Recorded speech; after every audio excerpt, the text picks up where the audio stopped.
Hey everybody, this is Sheets, and I'm going to be going over the Xfinity Series race, which is going to be run tomorrow on Saturday. And this actually worked out really well for us last week. So I'm going to do the same thing this week. Even though we don't even have qualifying positions yet, I want to go over at least the way I'm thinking of attacking the slate. And what's good about this is we can't give the exact lineups out because, I mean, honestly, like a lot of this is going to depend on starting position and how the projections kind of reflect that.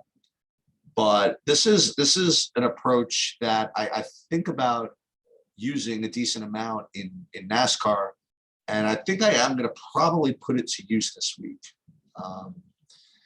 And we're going to get to that in a minute. But first, you know, it is important to figure out which kind of value guys you're going to want to use here. And, you know, I watch Brandon's video, I look at Pierce's video. I'm trying to absorb as much Jordan's, much content. And the guys that I'm just kind of picking up are that are kind of decent plays here.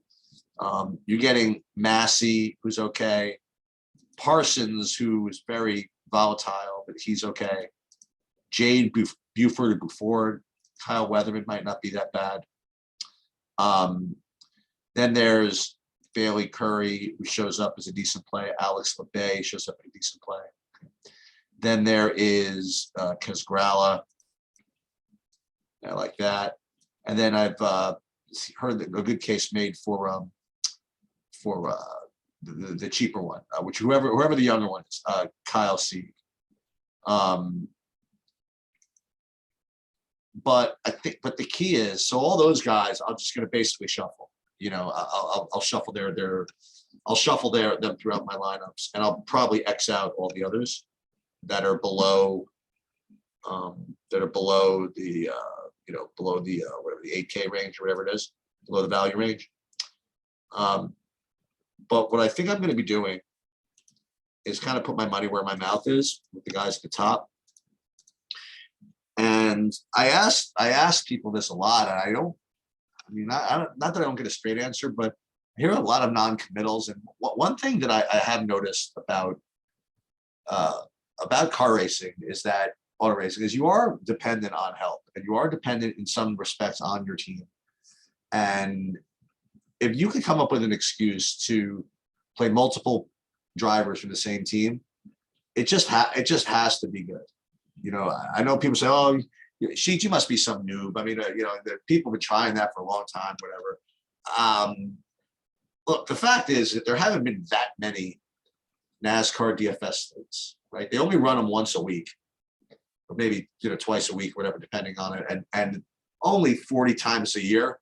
So it's really not that many. And considering how variant it is, I don't think that any results can be particularly determinative of how important that type of correlation may or may not be. So I'm gonna take a stand that I'm right and everybody's wrong, and that it is important to play guys from the same team. But this particular week, it's also important because the guys that apparently this one group. I'm gonna pause this. Hold on. Hello. Hey, what's going on? I'm sorry for that pause there, but I think what I was saying is this particular week, it's not just these team members work together, but they from what I've derived, I mean, they really have the best cars right now. So if you have, you know, they used to say in horse racing that, you know, you have a trainer that has like the good drugs going on right now with his horses. You just don't want to fade that. I don't know what's going on with all these cars, but until further notice, whatever they got going on in these cars, I'm not fading that. So what I'd like to do is identify this group, and that would be Allgaier, Josh Berry, Noah Gragson, and Sam Mayer. They are all from the same team. And so what I'd like to do is I would like to play, if possible, I would like to play 3 of them in every line. So, I mean, at the very least 2, but I like to build lineups that have 3 of them. And so what we'll do is just basically do every combination, right? So we'll do, you can't get 4, right? There's no way can you even do it mathematically? No, so you can't get all 4. So what I'm gonna do is I'm gonna set a rule where I play min 4, min 3, but I'll make sure to get every combination, okay? Let's just see, for example, if I did play for all 3, just for fun, can I even get them all? Yeah, I actually could, okay? Now, this is tough. It's tough to get optimal when you pay all this much for 3 guys, but just on principle, I think I'm gonna do it, okay?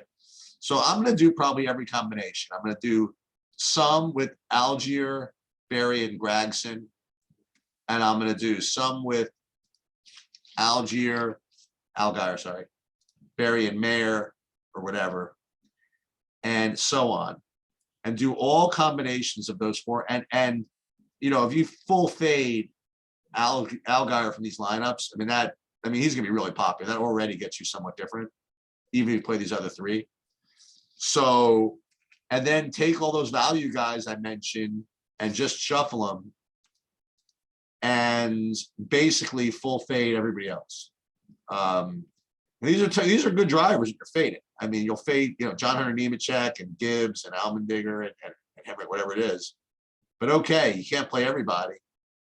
And just kind of play that, I don't even say narrative, just play the correlation that whatever they got going on in their cars is good. And that plus the teamwork that